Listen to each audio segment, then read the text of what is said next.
If we want to solve a problem, we first have to understand what the problem actually is. Most people are not trying to eat badly. They're trying to eat healthy, and somehow they still feel tired, hungry, stuck, or confused. So let's talk about why that happens. I'm not here to attack any real fast food company. I'm not naming brands. I'm not blaming people. Let's talk about a fictional fast food place.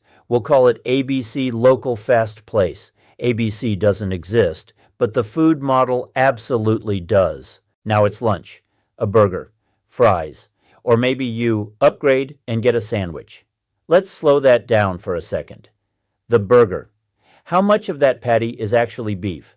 How much of it is fillers, binders, flavor enhancers, or meat that's been processed and reshaped to look consistent? You don't know. You're not told.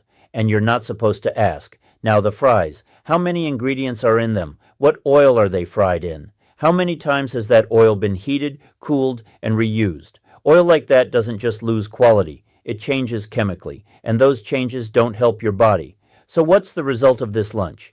You feel full, briefly. An hour later, maybe an hour and a half, you're hungry again. Not because you didn't eat enough, but because you didn't eat what your body actually needs. Your head feels heavy. Your thinking slows down. Blood circulation isn't steady, and shortly after you feel tired, not from effort, but from the ingredients you just consumed. Temporary fullness, mental fog, energy that fades instead of lasting. In a typical fast food lunch, roughly 90% of the calories come from ultra-processed ingredients, while only about 10% come from real, minimally processed food. This imbalance explains why these meals often leave people full, but not truly nourished. Hi, I'm Alex, the research lead for Eat Well with Charlie. The information you're hearing in this video is fully documented on our website. We break down where these ingredients come from, how they're used in modern food, and what current research shows about their effects. If you'd like to review the sources and go deeper, you're welcome to visit the site and explore the research section.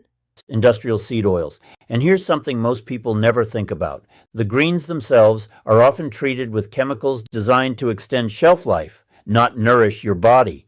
Those chemicals don't always have to be explained on the menu. You're not told how much you're consuming, and you're not told how often. The pattern breakfast spikes you, lunch drags you down, dinner confuses you, and all day long, you're told these are normal choices. This isn't about willpower. This isn't about being lazy. It's about how the food is designed. The addiction piece. This is important.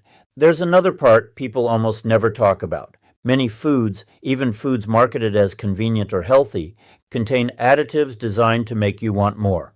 Not because you're weak, not because you lack discipline, but because the food is engineered that way. Have you ever seen a commercial that says, "You can't eat just one"?